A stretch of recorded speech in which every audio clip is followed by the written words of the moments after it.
Hello, welcome to TrueHoop with me, Jarod, Hector, and Coach David Thorpe. How are you, sir? I'm doing great. How are you? I'm good. We had collegiate Final Four, men's and women's national championship game won by South Carolina on Sunday. Men's championship game will be played tonight. We'll talk about South Carolina at the end of the show. um, David, we have 4 or 5 games left in the NBA season for most teams, and nobody, again, I know it's not like a broken record, guys, but nobody besides the Celtics know what their seeding is in these here playoffs. Everybody else is still up for grabs, and that is crazy. And I think we're seeing, I know we're seeing some teams already, David, playing with playoff type intensity already in these last few games of the season. I mean, we were about this before the season started that, parity had really hit the NBA. Boston obviously has separated themselves. A few of the other teams have also done the same in reverse. This is what you get. I watched the Heat play the Pacers last night, and it was, I'm not going to say it was like a playoff game. It was low scoring for quite a while. But for all intents and purposes, it mattered. I think Indiana clinched the tiebreaker over Miami and separated themselves from the Heat a little bit more. Indiana's not guaranteed the 6th seed, but it looks better. And they play Toronto tomorrow, so even though they're hot, they've won 2 in a row. I think that,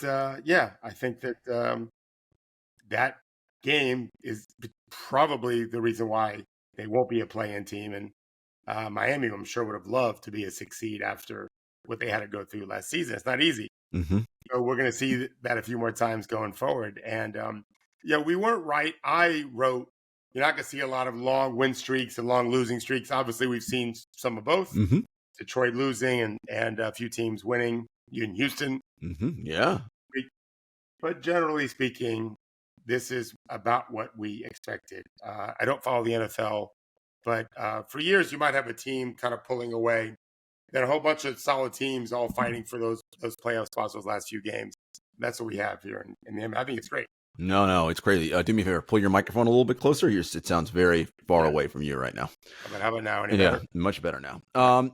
It's exciting. Like this is when the NBA started its the play-in tournament a couple of years ago. This is what they hoped, that it would have this kind of react, and this is the year where you got it. Like, teams will not know. Henry, we joked on the last podcast. Who it's really hard for right now are the video coordinators and all those people on the teams, because they got to prep for every possible scenario, because I don't know who we're going to play. Well, I do not have it as bad as them, but I do that podcast with Zach Lowe every year where I've got to do the series, and I think maybe I can start peeking at Clippers Mavericks. Well, that looks like we'll get to that in a minute. Yeah, not definite, but looks likely. Yeah, a little likely anyway. So I'll try to do some homework on that, and the others could be a mad grab afterwards. But I love the uncertainty, and that teams you have to keep trying to win games. It's nice to see that. Yeah, no, it is for sure. Folks, we're going to start off today with an Ask Coach Thorpe question. And for those of you who want to get your questions in to Coach Thorpe's Big Basketball Brain, send an email to TrueHoop at TrueHoop.com. That is TrueHoop at TrueHoop.com. And we will ask David on the show, and he will provide his answer. So, David, this is an interesting one, especially because you said forever, and this is what you do for a living. As much as it's a players' league, the NBA is a coaches' league. And so our good friend Daryl, a longtime listener of the show, asked, who will be the next Mark Daigneault? Who are the next young coaches out there that should be looked at instead of the same coaching carousel over and over? And Mark Daigneault, I know, is someone who we both like, who, David, you like a lot down in Oklahoma City. And he was someone who I don't know that was, well, let's put it this way. He wasn't a name that every casual fan knows that gets recycled in and out of every hiring cycle. And lo and behold, look what great things he's doing down in Oklahoma City. And you mentioned, David, beyond his X's and O's, about how he spent time with Chet when Chet was injured as a rookie last year. And that goes to show you how much of coaching is, yes, X's and O's is part of it. Relationship building, there's so many factors that relates to who can be a good coach. But let's dive into Daryl's question. Yeah, just to follow up on with Mark, I don't know that he's the reason. I don't know if he's the second biggest reason why SGA has made such a jump, but he certainly hasn't been a hindrance. Jalen Williams certainly hasn't been a hindrance to seeing that guy become. He'll be an all-star next year probably. Assuming things go well. Lou Dort looks good. Like he's better than what he was a few years ago. Chet's had a great rookie season. Josh Giddey is my in-season most improved player. Yeah. Not from last year, but in-season from how horrible he was in October. Right. We were very worried about him. He has some shit going on. Nevertheless, he was bad. Now, not bad. Good, Josh. Good Giddey. So I don't follow that world like I do everything else on the court. I've got 3 names for you. I don't even have the full name of the first one because I'm stupid. And I don't look at those. As soon as I see Ask Coach Thorpe, I just skip it. So I don't know what's coming. Too bad. What is the name of the coach of the year in the G League right now? She's the female. Lindsey Harding. Yeah. She's terrific. Really like her. They lost last night in upset. OKC was able to beat them in Stockton. But I watched some of the game, and that tells you a lot about my life, by the way. I watched both. I watched the whole first main Celtics game against Long Island. Then I had that game on, but I started getting a lot of phone calls. A lot of stuff happening with Calipari last night. For sure. My phone was pretty busy. One of her players went down, and she was on that court tending to him. He got hurt. I like seeing that. So she seems to be excellent. I'm hearing great things about her. I'll give you 2 other names. When you started the show today and you mentioned the NCAA Final Four, I did a little subtle thumb. Yeah. You didn't see it. I know I saw it. It had nothing to do with anything other than Alabama losing. Correct. So their head coach, Nate Oates, who is absolutely a candidate for the Kentucky job that appears that's going to be open. I've not looked at Twitter for a couple hours. I don't know if news has come out. I haven't seen anything yet. But we have enough credible reporters and knowing insane states and insane billionaires and crazy donors and everything else, I believe it to be true. Cal had run out of time in Kentucky, and they found a way to get him paid somewhere else, and they won't have to pay his buyout. That's my guess. Nate Oates will be a top 3 candidate. Jay Wright, Billy Donovan, Nate Oates, just on the top of my head. I don't think Pitino. So Nate, who isn't young like Mark was, but we wrote about him last week. He already runs an NBA franchise in a sense of how they play, offensively and defensively. Totally committed to that. He'd be a great choice. My experiences with him, I met him once. But what I know about him from the other guy that I'll mention to this question, Ryan Pannone, Nate helps his team win the confidence games. And that's not a small thing. His players are able to play through missed streaks or bad games and find a surge in confidence because of how Nate handles failure. I think that's a big factor in his success. I think Mark does the same thing with the Thunder. So I think Nate would be great, and I think Ryan Pannone is most like Mark in that he coached a G League team for 3 seasons and then coached on the bench for 1 year. I do not think Ryan's a candidate yet, Ryan Pannone, for a job now. He's going to be either a major head coach in college. He turned down one job, as I told you guys about. No one knows publicly, but he turned down a head job. He didn't like the deal that was offered. He's going to get other ones. He doesn't have to leave this year. If Nate Oates takes Kentucky, I can see Ryan Pannone getting Alabama. They know what they have. I was telling him this morning, you're never more attracted to anyone than the people who are employing you. They see you every day. They know how good he is. If he were to do at Alabama, I think he would do, he'd get NBA offers. I don't know if he'd take them or not. There's a lot of things at play. But, I like the question, and I don't think a lot of G League coaches I've seen are worthy of an NBA job now. But I do think in time, I thought about Dawn Staley. I don't think she's a candidate, but I don't know what she wants. I don't know her. But, boy, she gets her players to compete. And I think that's a big factor in this. You could be the brilliant X and O strategist like Doc once was long ago. He also was very charismatic. I think Ty Lue is excellent, X and O guy, has a real measured way to handle his team and connects with players. I think there's real value to that. There's other things that are important too. And so the G League is a chance to build that up. But in most cases, I don't think the G League coaches are at that level just yet. They got to get some coaching experience at some other levels too. But in time, that's what the franchise should be doing, is building up a roster of coaches going forward from their G League franchises, like the OKC Blue did with Mark. I think you're dead on. And, go back to Lindsey Harding really quick. When she was an NBA assistant coach, and her teams would come to Brooklyn, I would see her working out players, and it wasn't just rebound the ball, whatever. Like, she was giving instruction, and you saw the players actually take it. Like, it wasn't like, somebody's just talking to me, whatever, I'm doing the thing. And I thought that was pretty cool. And you talked about, coaching is so much more than, yes, X and O strategists. That's one piece. Do you provide your players with enough royal jelly? That's another piece, right? Are you someone who is humble enough to admit what you don't know and allow someone else on your staff to shine and show what they do know, right? It almost seems like, David, to be really, really, it takes a special person, right, to be very good at this thing, because there's only 30 of these jobs available. You always worry that someone's going to steal it from you, or if I lose 10, I'm going to get fired. All the different things. It's a lot.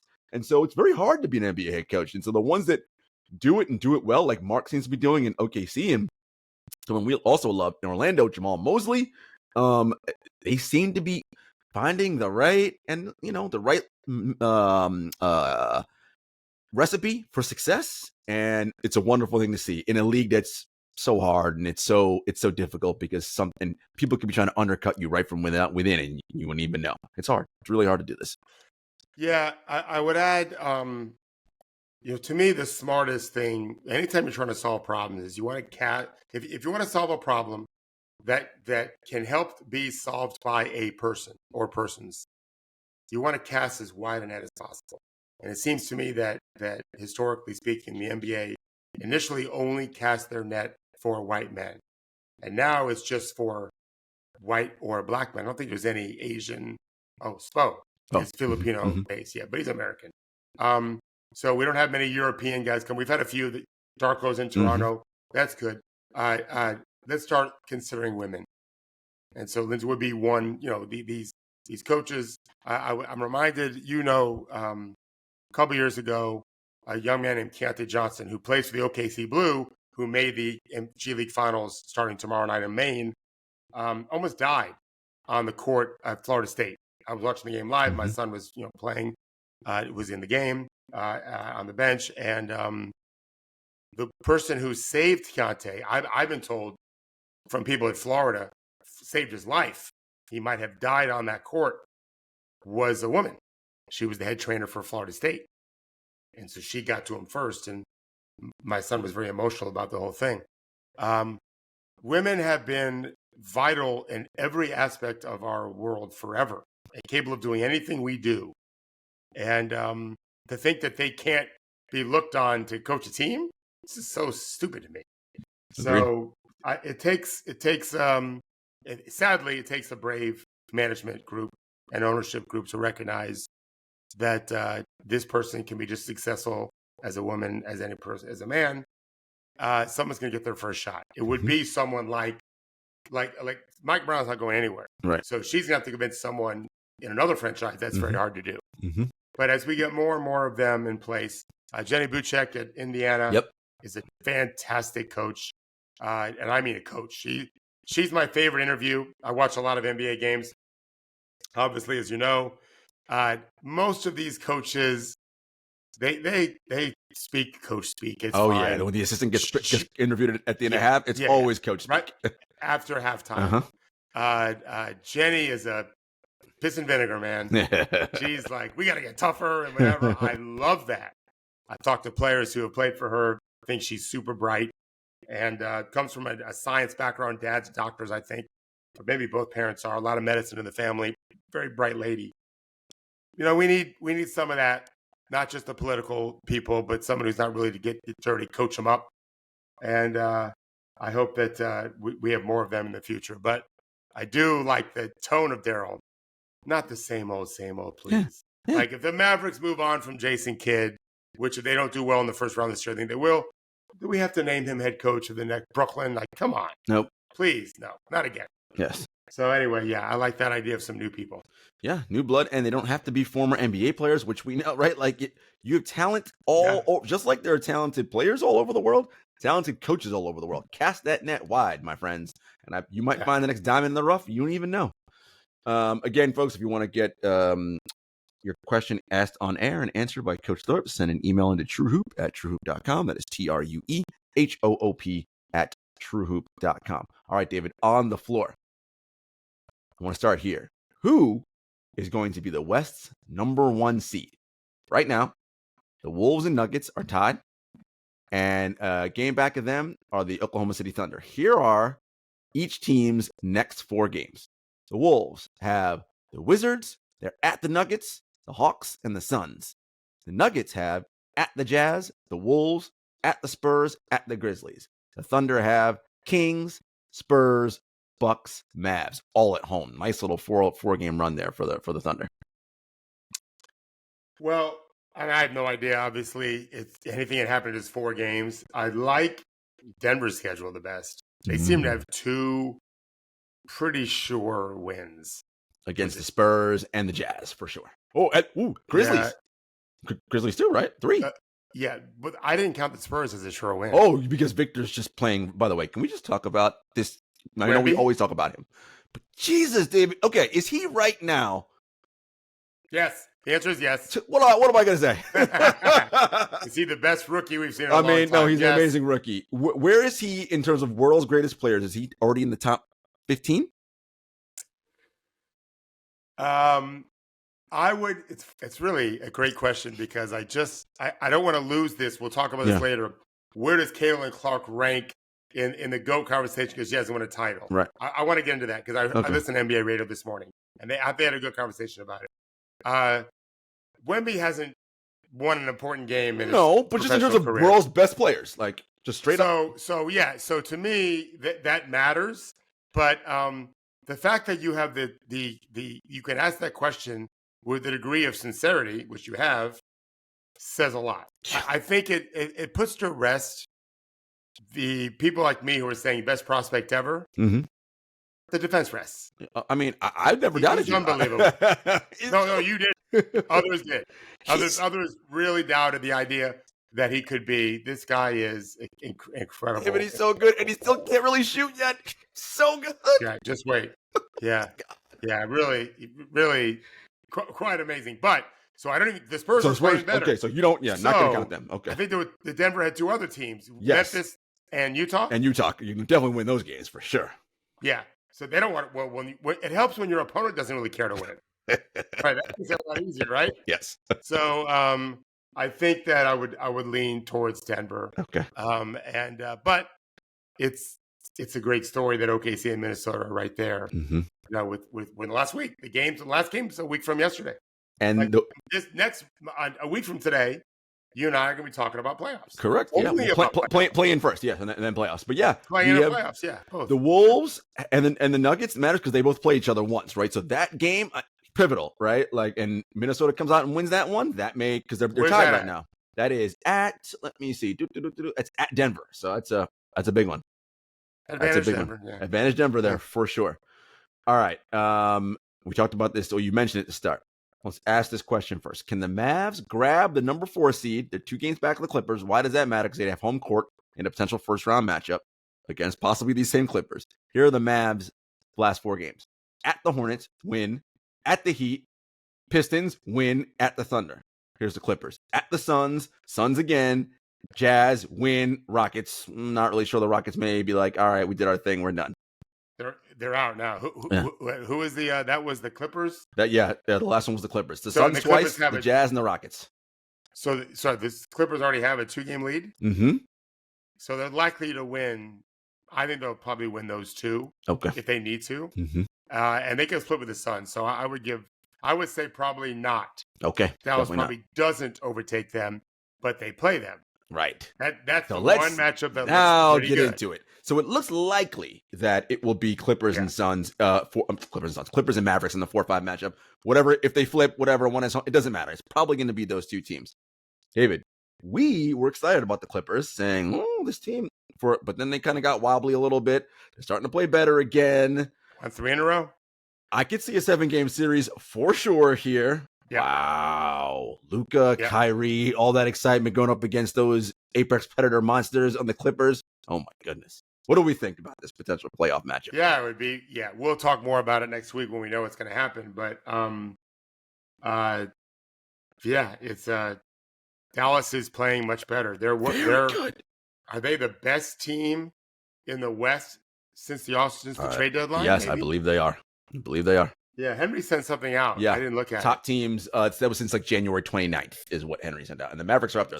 So even longer before the All-Star break. Mm-hmm. Yeah, This is what we saw when the trade happened. I thought they acquired 2 players that could really help them. PJ, I didn't see what PJ did yesterday. He had played really well for 2 games. Yes, he did. 23-9. Playing so well for a while. 23-9 so Mavericks since January 28th. So the best team. Yeah, better than Nuggets. A game better than Nuggets. Yeah. There you go. They're guarding, which we talked about last week. They're playing defense, which they have not been playing all year. They're playing now. They've got those 2 weapons. You've got the great backcourt, and you've got the great wings. Nice little. I mean, it's going to be great games. I don't know. I'll make my projections a little bit when we get there because who knows who's healthy. Right. Here. But I think the 4 or 5 matchups, as is normal, pretty damn good for both sides. You will give the coaching edge to Ty Lue in this one right now. Someone who's a little bit more pragmatic who, if there's something's not working, we'll ditch it and do something else. So, this should be exciting. I hope that is actually the matchup that we get there. All right, folks, we'll be back after a brief commercial break. Okay, David, we have our Monday morning content calls, a little behind the scenes there for you TrueHoop listeners, where we talk about ideas for what we're going to write, all different things. And David, as is David's way, will often start conversations like, "Hey guys, what's going on? Besides Milwaukee sucks." And then we're all like, and it usually get better at nuance. Usually elicits a laugh from us. And, David, of course, responding to Milwaukee losing last night to the Knicks, but the Knicks are a good team. But Milwaukee in 4 straight games. Correct. In general, Milwaukee's been playing poorly. I don't know if you want to get into the dock of it all, or do you think it's just something's just not right with this team right now? Like whether it be their belief in themselves, their makeup, what's going on in Milwaukee? Obviously their offense is struggling. Their defense isn't so great. I looked a little bit deeper this morning.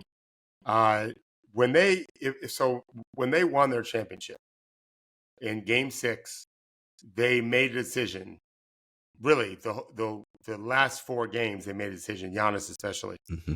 We are coming for your throats in the paint. Mm-hmm. And I really felt like that's a great identity for them. Because they have Giannis as much as anything. And these last 4 games, they're like bottom few in paint offense and like bottom 2 or 3 in paint defense. And that, to me, is a bit of a sign of a lack of identity. When you have a better identity, you tend to have an urgency more often to protect that identity.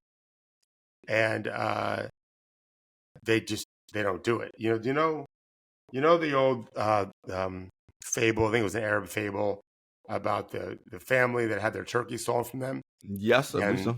Have you heard this, where the father says to his sons, "We got to get our turkey back, go get our turkey." The turkey was a sign of virility and strength of a family. And the next day they get their house robbed, and the dad says, "Go get the turkey." And then the sisters are raped, and the dad said to the sons, "You got to get the turkey." And then the mom is raped and killed or whatever. And the dad's like, "You guys got to get the turkey." Like, "Dad, what are you talking about?" And he's like, "We get the turkey back and no one's going to fuck with us." That is something I think about a lot when it comes to identity with our teams. Whatever that identity is, when you lose that, things really start to unravel.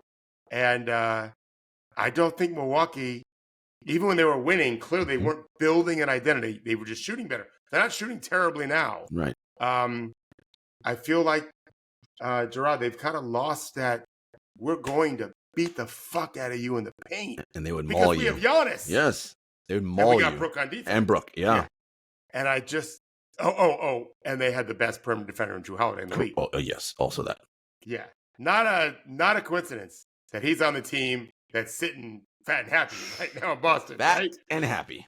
Yeah. And so I think that with a week to go, there's got to be a lot of talk about not just talking about identity, but doing the things that are required to get it back. Like, we may lose these next game, fellas, but we are going after the paint offensively. We're rallying around the paint defensively. We're going to get back to owning that. I think that could make a difference. That's my guess anyway. It's not happening now. It's strange to me they would move away from that, considering that's how they won a championship. Well, if it ain't broke, just do it again, right? Like, so that requires inspiration. That you have to get them to continue to want to fight. It's not easy. It's different when your identity is just making threes. We're a great shooting team. All right, well, now you have to work to get open. Very different than it takes work. It's very different than having to fight for the paint on both ends. And that's where the organization, I think, really fucked up. mm-hmm. They were coach from last year, and then making the change, hiring agent to begin with. Now you have Doc. It's been a mess, and I don't think it's going to get clear in the playoffs. No, I listen. We've been very clear. I've not been a believer of them in general. I was like, something just doesn't seem right. And despite their record, which is still good, like I just don't trust this team. And we see it the worst time of the year. Lost 4 in a row, 3-7 in their last 10. Not the direction you want to be trending in, heading towards the playoffs. And look, David, there's a real possibility. The Bucks are a game back of them right now. Just a game. Here are the next 4 for both teams. The Bucks have the Celtics, the Magic. They are at the Thunder, and they're at the Magic. So the Magic twice. So, of course, the Magic next 4. We mentioned the Bucks twice. Then they have the Rockets and the 76ers. David, those 2 games against each other, that could be it for the 2 spot. Yeah. I was talking to a player yesterday before there were 3 and 13 games yesterday. So I talked to a player early yesterday whose team's in the playoff fight. They're going to be in the playoffs. We just don't know what level, what seed, obviously. Only one team knows the seed. And I said, you're going to feel it. You're going to start feeling more of an urgency in these games. You're going to feel that. And I think it's great. Yeah. That's why the playing was so important. It's just there's an extra effort being given, extra focus, more dives, and see, it's always a good thing.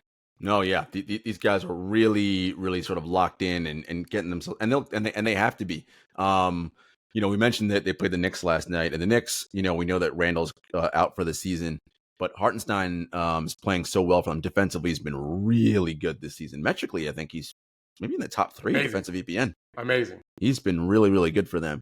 OG Anunoby back, and he was great defensively last night, just getting back in transition, getting blocks on Giannis. OG's great. I worry about them, David, because now I'm like, well, is there too much of a burden on Jalen Brunson? I mean, he's great.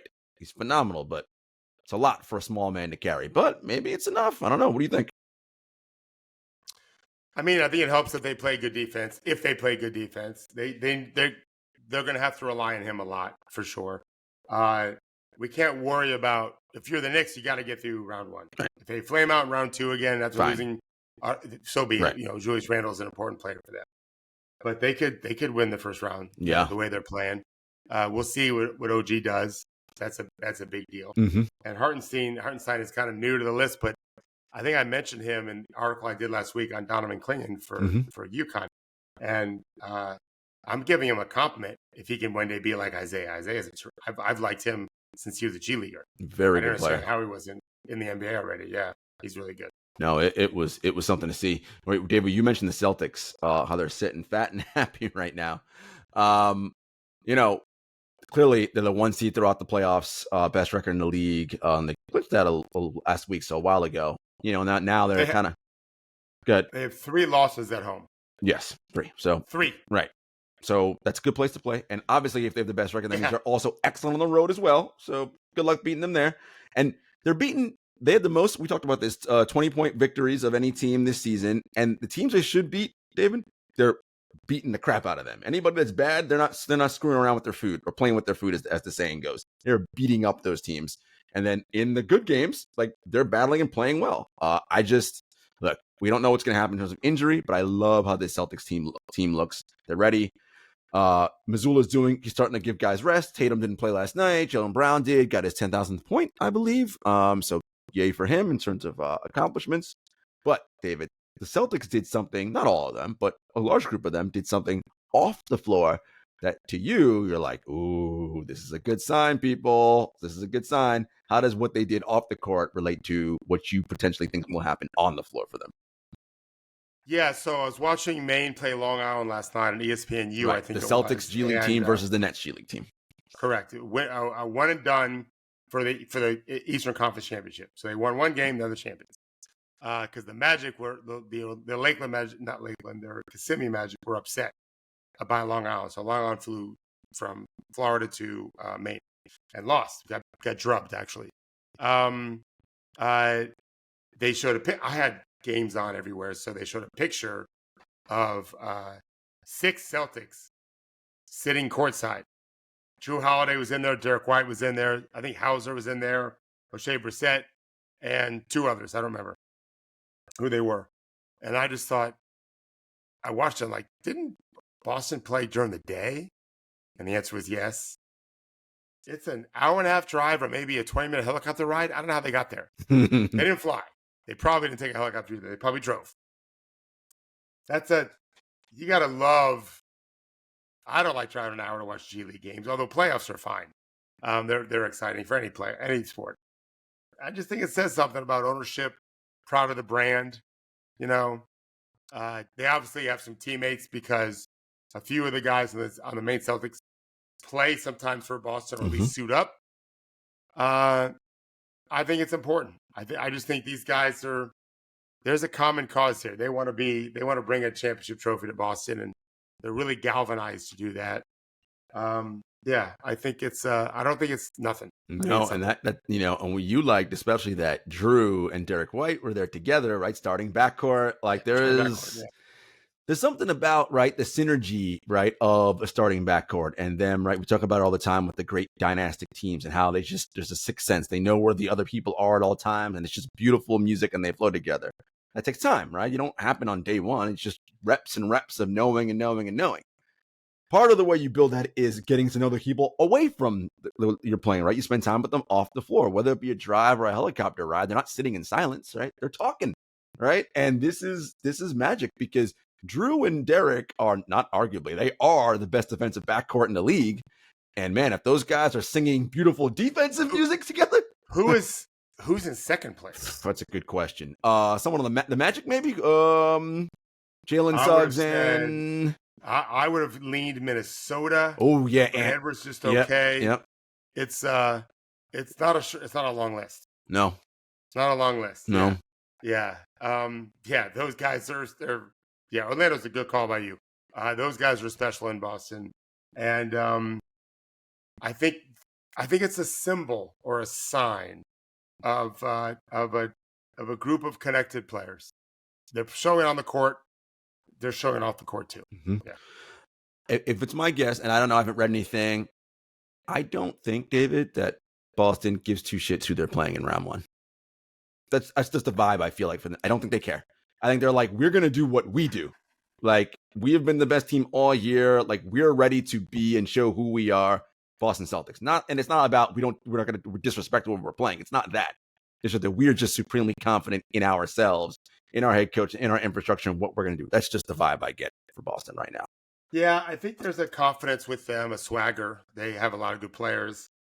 And I think they're going to win both championships. Ooh. I think Maine's the best team of the 2, and they have home court advantage in 2 of 3. Mm-hmm. That's a big advantage. It's huge. And they're loaded. Their starting 5 is loaded. Their best player yesterday didn't start for them, DJ Stewart from Duke. I think he's from Duke. He was amazing last night. They're really a load. Brad Stevens. People are talking about Brad Stevens to replace Cal. Oh, I don't think he want to leave that job. He's about to win a world championship and a G League championship. Right, yeah, it's fine. What? Yeah. Yeah. No, I don't think so. I I would. I mean, would. I just don't. It doesn't make sense to me when he get other people fucking working hard every day to win the games. I can just oversee it all. Mm-hmm. Be the wizard behind the scenes. I Yeah. think it's pretty lucrative. Yeah. I think so. Yeah. If you have a young family too, I don't want to be a head coach again, going back on the road for games and stuff. Screw that. Yeah, I think his son's a good player, and you're probably better off in Boston than Lexington as a young talent. I would agree. Just into the options for AU and everything. Yeah. Yeah, for sure. No, listen, Boston, it'll be, look, we know what'll happen in the larger media world, right? If Boston somehow flames out and doesn't win, all the jokes and all things are going to be coming their way. That aside, because we cannot predict the future. To me, they are poised and ready, and looks like they are ready to represent the East again and get to the finals. Who their opponent's going to be? We think Nuggets, but some weird things can happen over there. We don't know. I'll break it down. I'm handicapping it this week. I'm writing this week about doing odds for everybody. Yeah, championship buzz. Well, let's put it this way: the people with the best odds ain't that many, right? That's a pretty short list with the best odds. Yeah, the two top teams will have the best odds for sure. Yeah. We started the show talking about the women's Final Four. So first, you had mentioned that the GOAT debate was something you wanted to talk about. So let's talk about first Caitlin Clark, who of course finishes her career as the NCAA's all-time leading scorer. NCAA Division One. Division One. Yep, all-time leading scorer. Just a phenomenal. Men or women? Men or women. Phenomenal career. Great player. Will likely be, I don't know, first pick in the NBA draft, something like that, WNBA draft. And it'll be all fun. But there was GOAT conversation debates that were being talked about, and you wanted to kind of get into that a little bit. Yeah, I heard on NBA radio. I heard people saying that they interviewed. Listen, I have twins, boy and girl, so I'm not going to generalize one or the other gender, but they were talking on the show about why does everyone hate Caitlin so much? They were talking about the former or current WNBA players, and so one I don't know the names too well. But this maybe Brianna Stewart. Does that sound familiar? Yeah, well, Stewie won 4 straight NCAA championships. So correct. So when she was asked, "Does Caitlin have this before the game? Mm-hmm. Caitlin have to win the championship to be considered one of the greatest college players ever?" She said yes, and I completely disagree. So did Scalabrine, and so did the other person. Charles Barkley is one of the best college players I ever saw. One of the best NBA players. He never won one. Larry Bird might have been the best college player for one season I ever saw. He didn't win. Kevin Durant had the best freshman season I ever saw. Mm-hmm. He didn't come close to winning. Like, what are we doing? I don't understand. To me, the two most transformational players I've seen as an adult, because Magic came around with Bird when I was 14, had been Steph Curry and Caitlin Clark. What they've done for the game. In part, I think because they're little in our sport. They're little, and they give a lot of people hope. I also think that women, like men, they come in all sorts of different packages, and you can never judge their effort and their heart and their urgency by what they look like. Oh, yeah, for sure. You can't. Yep. And I like that. I like that about our sport. I like that about our race. I'm sorry, our species. I like that.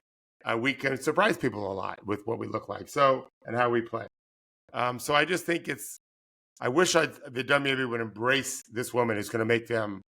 Like I told you guys, the people who finished second and third to Tiger all the time when he was killing it, man, they were making a lot of money, way more money than what they would have had Tiger not been who he was. Right. And I don't feel like they were jealous of Tiger at all because they was enriching everyone. Oh, I mean, there was definitely some jealousy for sure because they're competitors, right? Like, so you're going to feel a certain kind of way. But I would argue not jealousy as maybe dislike. Like, I'm fucking to kill this guy. I'm fine with that. But he was, again, putting money in their children's bank accounts. No doubt. Yeah. No doubt. And she will too. And so be competitive. Say, I'm going to crush her. I'm fine with all that. But to denigrate her, I don't think it's the best. The WNBA has a chance to really make steps forward. And I mean, you and I both want that. Yeah. I have no time. I barely can watch college. I don't have time for anything else. The NFL, WNBA, all of it, I just don't have the time for. But I'm rooting for it. Yeah. It's good for my sport. Yeah. Great for my sport. So I agree with you. I think, yes, the Caitlin and Steph transformational thing I think is important. Henry and I talked about this on the last show. And there's a way in which certain figures, for whatever reason, captivate the larger consciousness, right? Not just the basketball watching public. And you mentioned it. It's because they help you dream big, right? And they in that way, like you see yourself in them, even though you and I know that's an actual fallacy because you're not them, right? Like Steph is little in comparison to NBA giants, but he's not a little person in the real world, right?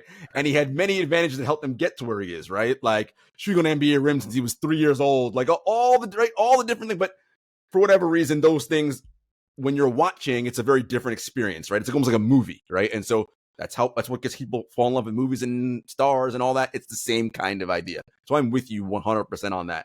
I think what Stewie was saying, and I think when you start figuring out who is the greatest of all time, that you have to start figuring out, all right, there's got to be some separators here. And for many people, the separator is, did you win championships, right? And so I would get that from Stewie's standpoint. Well, she ain't better than me because I won 4. So she's not. You're right. And so the NBA people pushed back by saying, first of all, they did not argue that she was the greatest. Right. That's right. She's not the greatest. Right. Yeah. I mean, to me, it's always going to be Cheryl Miller. And I have no idea what's happened since. From what she did, talk about transformational. Mm-hmm. Wait a second. A girl can be that good? Yeah, she can. Right. Used to kick her brother Reggie's ass all the time in hoops. Right. Yeah, she was. I watched that Women of Troy documentary. It's very good. Yeah, it was so good. Their point was, like, again, I don't know it very well, but had Caitlin just transferred to South Carolina, she'd have won a championship. Now is she in conversation? Like, it's a little silly. Everyone was going to Connecticut back then. True. When I saw the game yesterday, again, not being able to evaluate too well because I don't know the players too well, Iowa had one incredible girl and a bunch of solid role players, right? And I love that she stayed. I don't care if she left. Was Kevin Durant not going to be one of the greatest ever if he didn't leave and join? Maybe wrongfully. Yeah. So his talent is the same. Yeah. So to me, the only point I'm trying to make, Jarod, is we already are critical enough of people. Yep. It's in our nature. I think celebrating greatness is what would be best. And what made Caitlin, and I've watched her play a couple times in my life, but it's the same as Steph. They make the extraordinary far more ordinary. And that makes it even more extraordinary. Yeah. To put it in an easy way to look at it. The stuff they can do just defies physics. It defies history. And they keep doing it, right? We've seen hot people in terms of making shots in a game or even a week. But they've done it for years. And so they make the extraordinary look ordinary, and that's extraordinary. And I just think it's great to have extraordinary players without in our sport. Without question. No, it is phenomenal. Again, phenomenal career. We'll put a bow on that. Yes, one of the great college players to ever play. Yep. You all can debate. I mean, personally, my favorite player when I really started watching, Daigneault was my favorite college player that I watched play basketball. I mean, she was ridiculous. I heard she was amazing. I never watched her. So good. All right. Enough about the people who didn't win the national championship. Congrats to South Carolina, the first team since the UConn Huskies to go undefeated en route to a national championship. You know how fucking hard it is to win 37, 38? No. Well, it's not as hard in Connecticut's league as it is in the SEC, to be fair. That is the sport in women's basketball. Yep. It's not a surprise that LSU won last year. Carolina but even still, the pressure of we haven't lost a game yet, right? Like that is you feel that is real no matter where you go for sure. It's just even harder against those kinds of teams. Yeah. And then in a single elimination tournament where you have a bad shooting, you're probably going to lose, right? Like it's incredible. And what Dawn Staley has done with that program, this is Dawn's third national championship. Again, she's already cementing a legacy as one of the great college coaches of all time.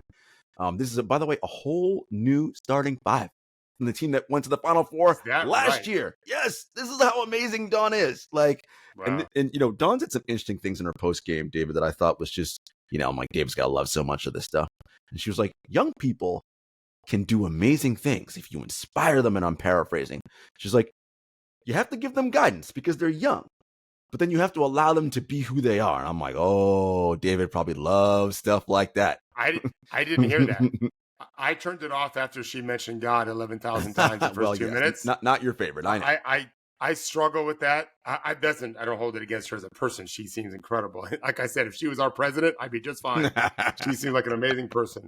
But I heard one of her players talk about how, the coaching staff just gave me so much confidence that I could do this. And when I didn't, they just still believed in me. You love that. That's what coaching is. That's the game. That's the game, man. That's the game. I've said this before on the show probably, but I've written this. When you talk about young people, I've compared them to a blind person. If you take a blind person into a mansion and drop them off, say, hey, have fun, boy, they're going to stumble over everything and never be comfortable. If you walk them through, I've done this as part of a class I took in college, walk them through everything. This is where everything is. Let them go from there. This is for a blind person. Boy, they'll be at home because they'll have a feel for it. To me, that's what we have to do for young people, for children, as well as these young women and young men who play college sports. Give them an idea, an outline of where all the obstacles are. Here's where you can burn yourself. Here's where you can bang into this. Here's where you can knock something on your head. Here's where you could drown in the pool and on and on. Here's all the pleasure points to all the great places. Here's where our TV is and our radio and intercom and speakers and the food. And then they'll be much more free to explore and not be worried all the time. Who wants to be anxious all the time? That's no way to live through life, right? And so it seems like Dawn has balanced that expertly. We've got some rules, ladies, but inside these lines, be yourself. We're gonna salute you and embrace you and believe in you, and you're gonna do the same thing for your teammates. I was talking to a college coach a couple years ago who was telling me he had me meet one of his best players, high level college, like team that could win a national championship kind of college team, and he was talking about this new player who came in as a transfer. This is before NIL, before the portal even. No, first year of the portal. And the coach was saying to me in front of the player, when the player's rolling, he's great. And he's talking to other people. When he's missing, he completely shuts down. Retreats inward. Doesn't internalize everything else. And the coach was telling me and the player, what kind of teammate are you that when things aren't going well for you, you don't bring joy to anybody else either? It's a very, very good point. The player transferred at the end of the year, by the way, and it didn't go great. But the coach was right. And so one of the things I really like about sports is getting people to come out of their shell. Women are better than that than boys. Girls used to be better than that boys when I was growing up. We were more inhibited. I used to love watching our girls' volleyball team practice before my high school team practice because they celebrated every point, make or miss, win or lose the point. They're high-fiving. I love that about volleyball. I think we're getting better in that as a society for different reasons. My son is when he was a player, he was an amazing cheerleader. He'll do the same thing now as a coach, I'm sure. That stuff kind of matters a lot. And I think that the great programs do it all the time. And they attract people that love it, Yeah. And, this is also part of the Dawn's post game. And when she was talking to Holly Rowe and, she was like, when we recruit players, if you want to score a bunch of points and win individual awards, player of the year, this probably isn't the school for you. But if you want to sacrifice for your teammates and help us win a national championship and compete for a title every year, I will do whatever I can to get you there. And I think, but David, that's a very hard thing for some players to be able to swallow, right? Because some players want no, I got to score 30 a night. I got to be first team, whatever. I got to be national player of the year. And teach sacrifice, because you have to learn that, right? That is an immense skill to be able to get young people to do in a situation where they have to be competitive because they want to get to the next thing. I love that. So when I was a high school player, our coach, we played like a Bobby Knight style defense. All man, never played a second of zone, hard stuff. I do not think I was a tough kid. I was raised in a regular middle class family. I played a bunch of sports. I didn't have a very pretty face, but I certainly didn't want to get hit in the face. I was a quarterback. Who does? Getting hit too much. In the face? Right. Well, some people don't care. I cared. Baseball, I was fine, but if I hit by a pitch, whatever. But I don't think I was as tough as I needed to be. And then I started playing high school sports with a coach that was really hard and demanding, like hard. At every point you gave over 50, you ran a suicide the next day. We quickly learned, don't shoot the ball. Don't turn the ball over. They can't get to 50 no matter how our defense is. Correct. But I mean, Jarod, our practices. So coach had a no cut policy because you just cut yourself if you couldn't make it. So we never carried more than 13, 14 guys because no one, and we had a school of 4,000 kids because it was just too hard. You had to run, sub 6-minute miles in September in Florida to even think about making the team. It's amazing when I think back now how easy it was for me to do that when I did not enjoy running. The winners were running it in 5 minutes. I wasn't one of the winners. But I mean, you drilled incessantly, taking charges, boxing out. We had drills where you had to box out for like 15 seconds. The 3 of us, or 6 of us total, offense and defense, the getting over screens, getting under screens and recovering back, all those kinds of things, racing everywhere. It was hard, and we had no air conditioning in our gym. Didn't even think about it. It's fucking hard, man. It's hard. Unfortunately, our coach didn't do a great job of building spirit in us. We managed to do it our own selves. Unfortunately, the best coaches, to the point you're making, to do what they're doing, you have to play defense, man. Sure do. You have to rebound. And that just takes courage and toughness and fitness and commitment. We see this in the NBA all the time. The coaches that really do a good job of that have a big advantage. Milwaukee is not doing that. They're not killing the glass. They're not killing on defense, and they're losing. So the coaches that have mastered that ability to inspire and guide into the cohesive unit at any level, that's a big advantage. Yeah. Last thing on South Carolina, David. Freshman led them in scoring last night in the championship game. And she was asked after the game, a freshman would be overawed by this moment. She was like, my coach, the coaching staff, the culture, my teammates, they breathe that into me. They trust me. I'm like, who wouldn't want to go there? Like, everybody, Kushner missed 8 in a row. I don't care. Keep shooting. Like, again, it's the structure, but now you just be free. Be yourself inside this structure that we created and this culture. It's a beautiful thing. Kudos to South Carolina. Yeah, I think she's a lot like, as a coach, she probably is a lot like Dean Smith. Very cerebral, but also excellent interpersonal skills. I've told you this before, I've seen pictures or video of Michael Jordan kissing Dean Smith. I think he credits him a lot for helping him understand how to play. But, Carolina is the team that invented the pointing of the finger to the assist guy. I know that because I read about it and made my guys do it. I didn't do that growing up. Dean, he got it. He's the GOAT of just building that camaraderie. When he told Michael Jordan against Georgetown's zone, if it swings back to you, nail the shot. That's a head coach talking to a freshman. That's a big deal. And it was when they won 82. Yeah, it's a big deal. So Dawn's got it going. She's like Pat at Summit, super tough, super fair.